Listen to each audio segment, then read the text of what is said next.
சிம்சோன். ஆகையினால அந்த சிம்சோனை குறித்து நாம் பார்க்கிறோம். சிம்சோன் என்றால் சூரியனை போன்றவன் என்று அர்த்தம். சிம்சோன் என்று சொன்னால் சூரியனை போன்றவன் என்று அர்த்தம். ஆகையினால் அவனுடைய பிறப்பு தான் கோத்திரத்தான். அவன் தான் கோத்திரத்தான் என்று சொல்லப்பட்டிருக்கிறார். அவனுடைய தகப்பனார் மனோவா என்றும், அவர்களுக்கு பிள்ளை இல்லாமல் இருந்தது. அநேக நாள் பிள்ளை இல்லாமல் இருந்தது.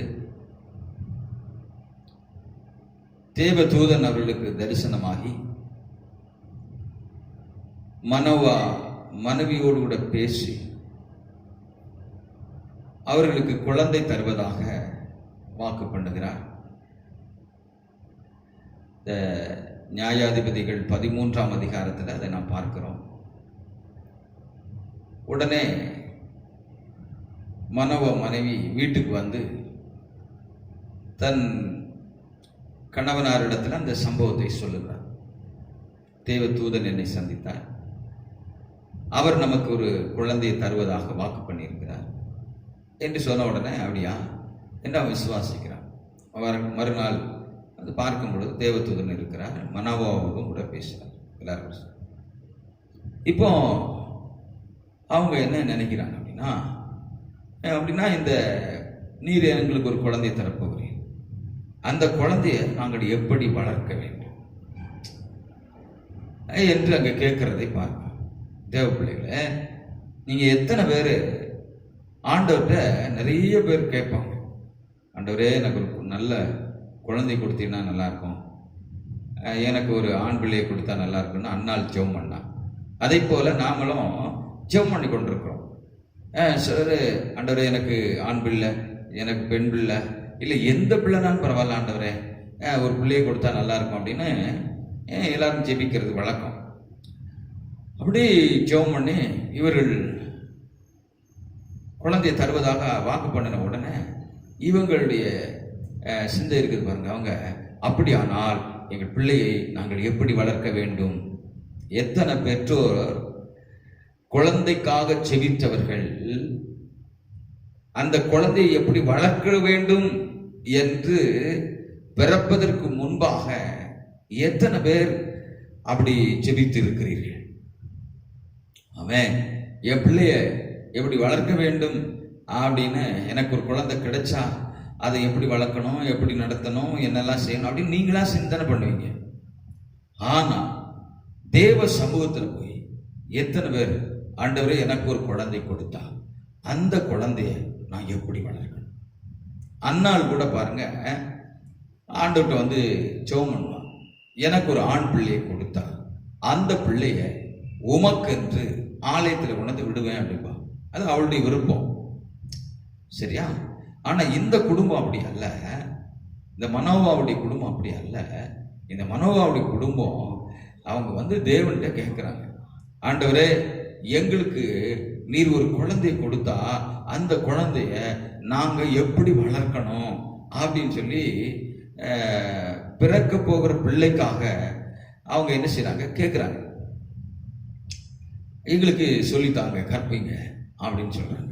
உடனே அவர் தேவதூர் அவர்களுக்கு என்ன சொல்றாங்க, எப்படி வளர்க்கணும் அப்படின்னு சொல்லிட்டு அடுத்த வசனத்தை நீங்க பார்க்கும் பொழுது அங்கே சொல்லுகிறதை நாம் பார்க்கலாம். நியாயாதிபதிகளின் புஸ்தகம் 13ஆம் அதிகாரம் 13வது வசனத்தில் நீங்க பார்க்கும்போது அதை பார்க்கலாம்.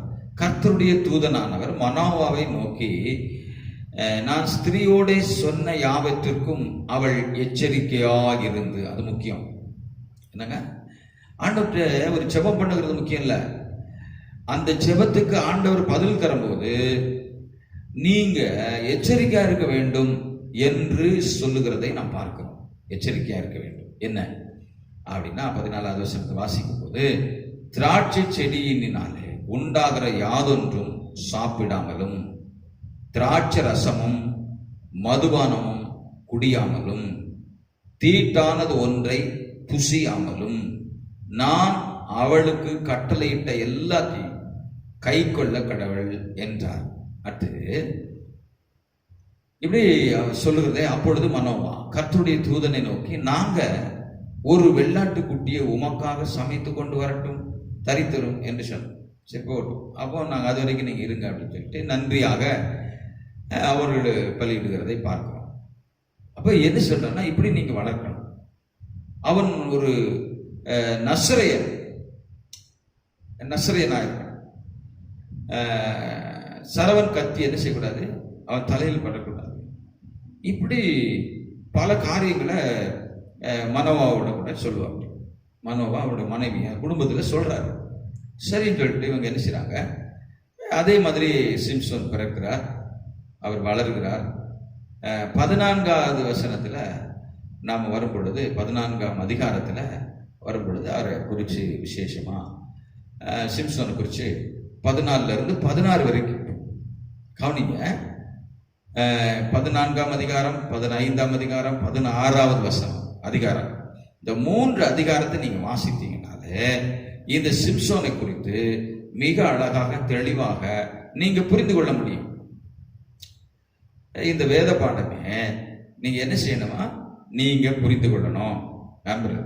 இப்ப நீங்க இதை கேட்கும் போது சிம்சோனுடைய சம்பவம் எங்க வருகிறது அப்படின்னு கேட்டீங்கன்னா, அப்படின்னு நீங்க யோசித்தீங்கன்னா உங்களுக்கு ஞாபகத்து வந்துடலாம். நியாயாதிபதிகளின் புஸ்தகம் 13ஆம் அதிகாரத்துல பிறக்கிறாரு, 14ஆவது வசனத்துல இருந்து வாலிபர் ஆயிட்டாரு, அவர் பொறுப்பெடுத்துட்டாரு.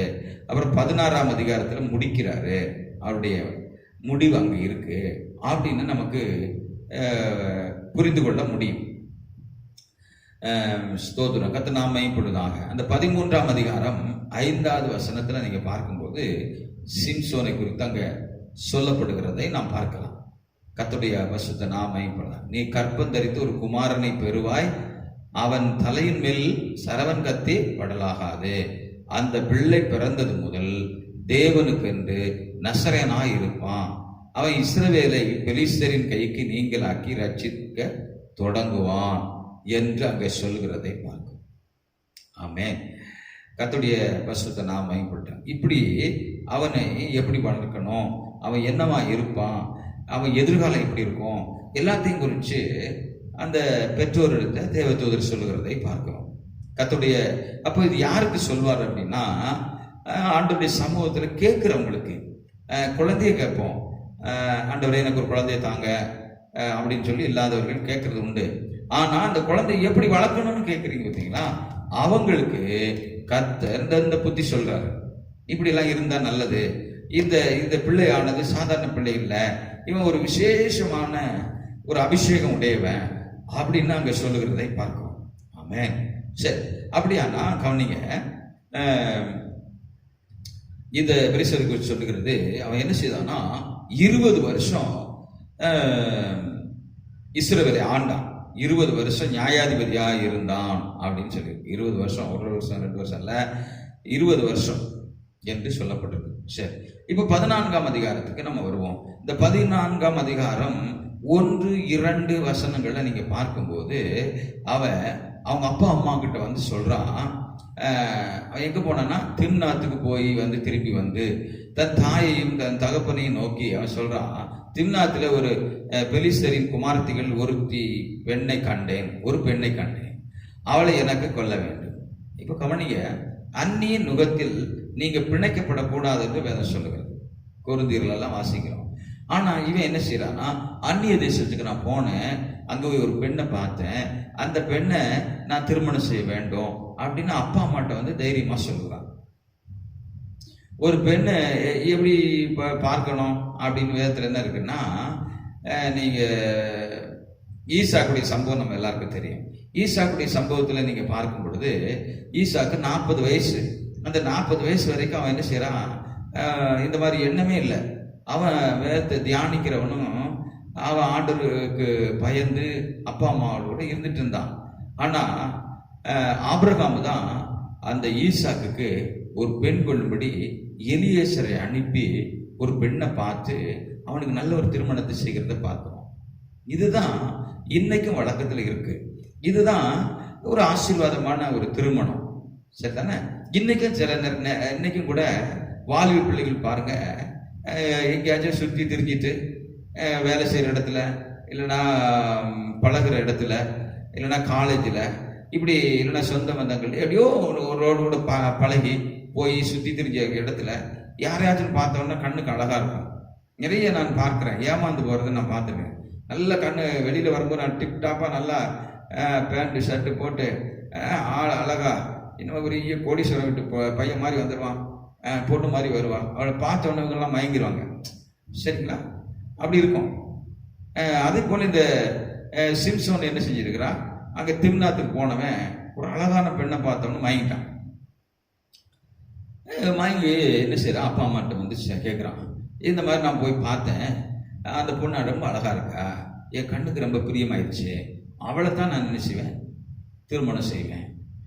நிறைய பேர் வாலிப பிள்ளைகள் அப்படி சொல்லுவாங்க, அவளை தான் கல்யாணம் முடிப்பேன், இல்லைன்னா செத்துருவேன், சரியா, இல்லைன்னா என் வாழ்க்கையே இல்லை அப்படின்னு நிறைய பேர் போராடுவாங்க. இப்போ அப்படி இவங்க சிம்சோன் கேட்குறான். சிம்சோன் கேட்ட உடனே அவங்க அம்மா அப்பா என்ன சொல்றாங்கன்னு பாருங்க. அவங்க அம்மா அப்பா சொல்றாங்க, இப்பா இங்க பாரு,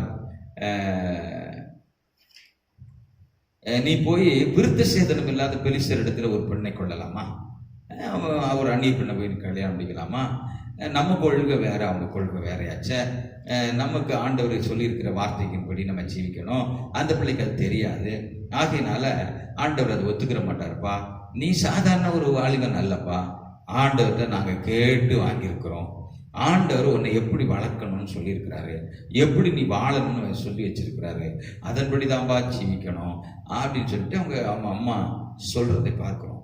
ஆனால் அவங்க அம்மா அப்பாவுக்கு சிம்சோன் தன் தகப்பனை நோக்கி, அவள் என் கண்ணுக்கு பிரியமானவள், அவளையே எனக்கு கொள்ள வேண்டும் என்று பிடிவாதமா இருக்கிறான். இப்ப பாருங்க, பிள்ளைகள் பெற்றோருடைய பேச்சை மீறுகிறதை பார்க்கிறோம். சரிங்களா? சின்ன பிள்ளைல எப்ப அதை செய்யக்கூடாது அப்படின்னு சொன்னா சரியுமா, ஆனா இப்போ வாலிபன் ஆயிட்டான், இப்போ அவனுக்கு கல்யாண வயசு வந்துருச்சு, இப்போ வந்து பெற்றோருடைய பேச்சை கேட்கிற மாதிரி அவன் இல்லை.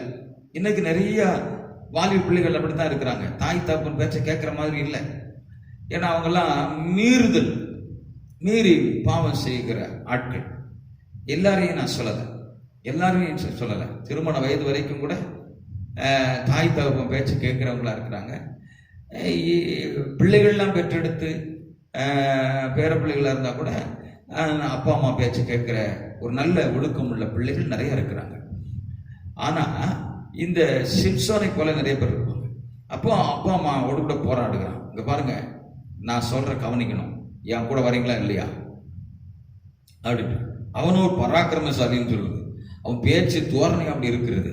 அதனால இவங்க அப்பா அம்மாவும் வேற வழி இல்லாம சரி வரம்பா அப்படின்னு சொல்லிட்டு அவங்க போவாங்க. எவ்வளவு வருத்தத்தோடு கூட போயிருப்பாங்க பாருங்க, சந்தோஷமா சரி வாப்பா போவோம் அப்படின்னு சொல்லியிருப்பாங்க.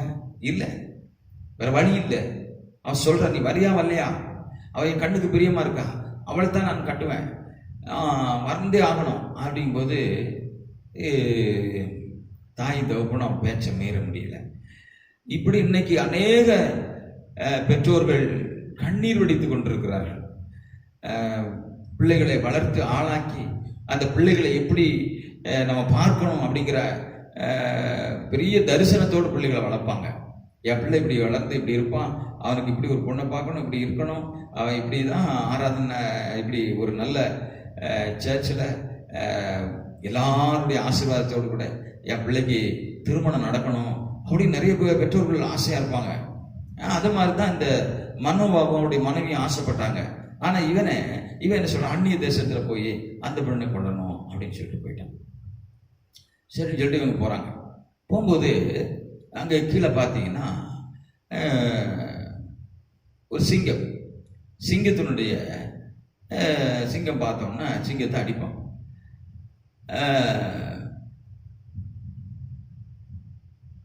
அந்த திராட்சை தோட்டம் மட்டும் வந்த போது என்ன சொல்றது, கெட்சிக்கிற பால் சிங்கம் ஒன்று அவனுக்கு எதிராக வந்துச்சு. சரியா? உடனே அப்பொழுது அவன் என்ன செய்தான், கர்த்தருடைய ஆவியானவர் அவனுக்கு மேல வந்ததினால், பலமாக இறங்கினதினால், அவன் கையில் ஒன்றுமில்லாது இருந்தோம் அதை ஒரு ஆட்டுக்குட்டியை போல என்ன செய்தான், கிழித்து போட்டான் அப்படின்னு சொல்லுகிறது. சரி போகட்டும், சரிங்களா? அப்படிப்பட்ட ஒரு பலம் உள்ளவர், சிங்கத்தை ஒரு ஆட்டுக்குட்டியை கிழிக்கிறது போல கிழிச்சு போட்டான்னா அவனுக்கு எவ்வளவு பலம் இருக்குன்னு பாருங்க. அப்போ பலசாரியா மாறின உடனே தான் யார் பேச்சும் கேட்க மாட்டேங்கான். சரிங்களா? இப்போ என்ன பண்ணுறான்னா ஆசைப்பட்டு அங்கே போன இடத்துல என்ன செய்கிறான்னா இந்த எல்லாத்தையும் அங்கே போய் சொல்கிறான். சொன்ன உடனே பொண்ணை பார்க்குறாங்க. பொண்ணெல்லாம் சரி பேசிகிட்டு இருக்கும்போது ஒரு கதை சொல்கிறான். 14ஆம் அதிகாரம் 14வது வசனத்திலிருந்து பார்த்தீங்கன்னா அங்கே ஒரு கதை சொல்லுவான். அந்த கதைக்கு நீங்கள் விடை கொடுத்துட்டீங்கன்னா நான் உங்களுக்கெல்லாம் அடிமை, நான் உங்களுக்கெல்லாம் தோற்று போனேன், நான் உங்களுக்கு என்ன செய்வேன், மாற்று வஸ்திரம் தருவேன் அப்படின்னு நாங்கள் வாக்கு பண்ணிடுவோம். அந்த விடுகதையை யாராலும் சொல்லவே முடியாது, யாராலும் சொல்ல முடியாது.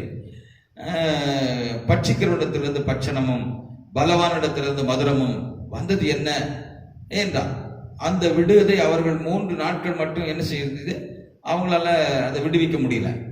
ஆனா அவன் திருமணம் பண்ண போகிற அந்த பெண்ணிடத்துல போய் அந்த ஊராரு, இங்க பாருமா, உன்னை கட்டி கொள்ள போகிற அந்த சிம்சோன் எங்களுக்கு ஒரு கதை சொல்லியிருக்கிறான், விடுகதை. அதை நாங்க விடுவித்தே ஆகணும், இல்லைன்னா நம்ம ஊருக்கு ஒரு அவமானம், நம்ம கோத்திரத்துக்கு ஒரு அவமானம்.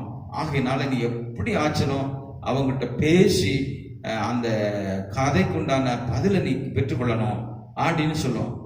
உடனே அந்த பொண்ணு வந்து என்ன செய்றா, சிம்சோன்கிட்ட கேட்குறா, அந்த கதை என்னதான் கதை சொல்லுங்களேன் அப்படின்னு. அப்போ அவன் அதை சொல்லதுக்கு மறுக்கிறான். ஆனால் அவன் என்ன சொல்றா, அப்படியே அவனை அப்படியே சொல்லி சொல்லி சொல்லி அழுது, நீ பேசி என்கிட்ட மட்டும் சொல்லிடுறேன். அசல என் தாய் தகவல்கிட்ட கூட நான் சொல்லலையே இதை அப்படின்னா, பரவாயில்ல என்கிட்ட சொல்லு, இனிமே நான் தானே அப்படின்றான். உடனே அவன் என்ன செய்யறான், அந்த கதையை அவங்ககிட்ட சொல்றான். இவ போய் ஊர் மக்கள்கிட்ட சொல்லுவான். அவங்கெல்லாம் என்ன செய்வாங்க, சிம்சோன்கிட்ட வந்து நீ சொன்ன விடுகதையின் பதில் இதுதான் அப்படின்னு சொல்லிடுவாங்க. அப்படி சொன்ன உடனே பார்த்தீங்கன்னா சிம்சோனுக்கு புரிந்து போகும், இது நீங்களா சொல்லல,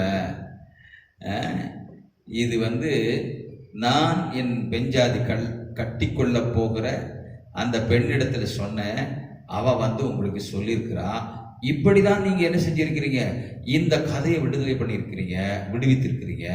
ஆகையினால நான் உங்களுக்கு என்ன செய்ய போறேன், சொன்ன மாதிரி உங்களுக்கு மாற்று வஸ்திரம் தந்துடுவேன்.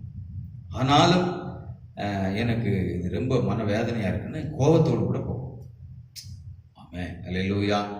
கர்த்தருடைய பரிசுத்த நாமம் மகிமைப்படுவதாக. பாருங்க என்ன நடந்தது. நேரம் கடந்து போனாலும் நான் சொல்றேன், என்ன நடந்துச்சுன்னா, அந்த பெண்ணை அவனால கட்டிக்கொள்ள முடியல. கண்ணுக்கு பிரியமா இருந்தா, இருதயத்துக்கு இன்பமா இருந்தா, எல்லாம் கரெக்ட் தான். ஆனா என்ன செய்ய முடியல, அதை கட்டிக்கொள்ள முடியாம போயிடுச்சு. அது உள்ள பிரச்சனை ஆயிடுச்சு. ஆகையினால அந்த பிள்ளைய கல்யாணம் முடிக்காம கோபத்தோடு கூட வந்துட்டாங்க, இப்படி செஞ்சுட்டாங்களேன்ட்டு. அதுக்கப்புறம் திரும்பி போகும். ஆமென், அல்லேலூயா. அப்படி பாருங்க, அவன் வந்தான். வரும்போது பார்த்தீங்கன்னா அந்த சிங்கம், அந்த அடிக்கப்பட்ட அந்த சிங்கம் இருந்துச்சு இல்லையா, அந்த வழியா போகும்போது அந்த சிங்கத்தை அடிச்சு போட்டவன் என்னாச்சு அப்படின்னு சொல்லி பார்க்குறான். போய் பார்த்தா அது எலும்பு கூட கிடக்கு. அந்த எலும்பு கூட்டுக்குள்ள ஒரு தேன் கூடு இருக்கு. உடனே சிம்சோன் போய் என்ன பண்றாரு அப்படின்னா, அந்த தேனை எடுத்து சாப்பிட்றாரு. சாப்பிட்டுக்கிட்டு அப்பா அம்மாவுக்கும் கொடுத்துட்றாரு, அவங்களும் சாப்பிட்றாங்க. ஆனா கவனிங்க, இந்த மனோபாவம் அவருடைய மனைவி என்ன சொல்லியிருக்காங்க, தீட்டானதில் ஒன்றும் இவன் சாப்பிடக்கூடாது. இப்போ அதையும் மீறுறான். சரியா, பொருத்தனையும் மீறுறான். பாருங்க, செத்த சிங்கத்திலிருந்து அந்த தேன் எடுத்து சாப்பிட்டது அவனுக்கு தீட்டு. அந்த நாட்களில் செத்ததை தொடக்கூடாதுங்க. இவனுக்கு அப்படிப்பட்ட ஒரு பொருத்தனை பிரதிஷ்ட. ஆனா இவன் என்ன செய்தான், அந்த தீட்டை தொட்டு அதுல இருந்து எடுத்து சாப்பிட்டான். அப்படியானா அந்த அந்த பொருத்தனையை அவன் வந்து என்ன செய்யல, அதை கனப்படுத்தவில்லை என்று சொல்லுகிறது. ஆகையினால அடுத்து அவனுக்கு மீறுதலாய் மாறுகிறது. இது தேவ கோபமாய் மாறுகிறது. தேவ பிள்ளைகளில் நம்ம ரொம்ப கவனமா இருக்க வேண்டும். சத்துரு எப்படியாச்சும் வஞ்சிக்க பார்ப்பான், எப்படியாச்சும் என்ன செய்வான், நம்மளை விழத்தள்ளை பார்ப்பான். ஆனா அதை அவன் தெரியாம அவன் என்ன செய்யறான்னா, அசால்ட்டா போய் அதை செய்யறான். தேவ பிள்ளைகள் இன்னைக்கு அநேகர் அப்படித்தான், இதெல்லாம் ஒன்றும் பாவம் இல்லையே அப்படின்னு சொல்லிட்டு தொடாதே செய்யாது அப்படின்னு சொல்லியிருக்க சில காரியங்கள், இப்படிலாம் நீங்க செய்யக்கூடாது, இப்படிலாம் பேசக்கூடாது, இதெல்லாம் நம்ம சாப்பிடக்கூடாது அப்படின்னு சொன்னா, ஏன் செய்யக்கூடாது, ஏன் போகக்கூடாது, ஏன் கேட்கக்கூடாது அப்படின்னு சொல்லிட்டு அதுதான் செய்வாங்க. அப்படி நிறைய பேர் இருக்கிறது நான் பார்க்கிறேன். கர்த்தருடைய பரிசுத்த நாமம் இப்படி அவங்க எல்லாம் செய்யறாங்களே, இவங்க எல்லாம் செய்யறாங்க. அவங்க செய்யறதுக்கும் இவங்க செய்யறதுக்கும் நீ செய்யறதுக்கும் வித்தியாசம் இருக்கு. இந்த சிம்சோனுக்கு வித்தியாசம் இருக்கு. சிம்சோன் பிரதிஷ்டை பண்ணப்பட்டவன், சரியா? அவன் நசரேயன், அதெல்லாம் தொடக்கூடாது, அப்படி செய்யக்கூடாது. ஆகினால எல்லாருக்கும் ஒரே மாதிரி இல்லை. சிலர் விசேஷ விதமா தேவன் தெரிந்தெடுப்பார், விசேஷ விதமா அவர்களை முன்குறிப்பார். தாயின் கற்பத்தில் உருவாகிறதுக்கு முன்னமே முன்குறிக்கிறவர். இது சிம்சோனை அப்படித்தான் தாயின் கற்பத்தில் உருவாகிறதுக்கு முன்னமே முன்குறித்து அவனுக்கு பெயரிட்டு அவனை இப்படிதான் வளர்க்கணும்னு சொல்லி இப்படி எல்லாம் ஆலோசனை கொடுத்த கர்த்தர் அல்லவா? சரி, கர்த்தருடைய பரிசுத்த இப்படித்தான். ஆகினால அவன் என்ன அந்த தப்பு செய்கிறான். அடுத்து நீங்க பார்க்கும் பொழுது அப்படியே போய் மறுநாள் கோபத்தோடு கூட மறுபடியும் போய் பார்த்தா அந்த பெண்ணுக்கு திருமணம் ஆயிடுச்சு.